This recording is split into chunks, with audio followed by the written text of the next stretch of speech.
UFC Superfan here. We are continuing our fight recaps from UFC Fight Night number 50.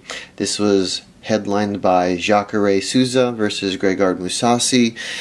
Took place in Connecticut on Fox Sports 1.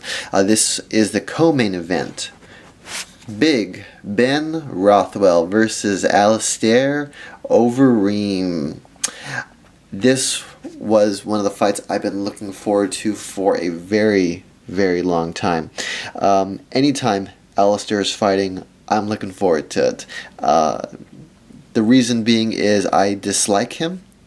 I think he's very cocky and arrogant, and when he gets knocked out, I get really, really excited. And his last fights against Travis Browne and Bigfoot Silva, when they knocked Overeem out with like front kicks and punches, I was just screaming like a little girl. So I was so excited for those fights and seeing Alistair on his back. So coming into this fight, Alistair was coming off of a victory of Frank Mir. It was a pretty boring fight. And then Rothwell, he was coming off I think a year-long suspension. Year-long suspension.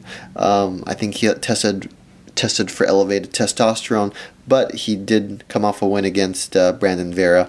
But Rothwell, unable to get a win streak. His last several years have been win-loss, win-loss, win-loss. So it was interesting to see if he'd, put together a win streak. Excuse me. So anyways, this fight, again, I did not think it was going to last all 3 rounds.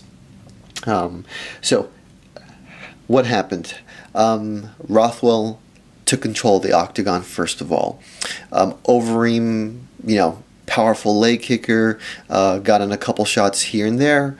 Rothwell seemed a little bit stunned, but continued to push and just kind of walk through his shots. So Overeem did land a pretty strong leg kick that actually broke Rothwell's arm, but we'll get to that later on. What had happened, or how that fight ended, was that Rothwell essentially clocked Overeem with this huge right hand, knocks Alistair, or hits Alistair right on the, I think, left side of his temple, right above his ear, and Overeem collapses, and then Rothwell finishes him off with some great ground and pound. It was an absolute beautiful victory. Not as good as Travis Browne's kick to the face of him, or Bigfoot Silva's come from behind victory, but a sweet victory nonetheless. Look at that. I would not want to be in the way of that huge hand coming down. But great victory for Rothwell. Tough loss for Alistair. I think just the last couple fights, it shows that Alistair is a little bit past his prime. I think he's lost 3 out of the last 4 now, and all of them were by knockouts. So it hasn't been looking pretty for this guy. I'd like to see Alistair maybe take a break.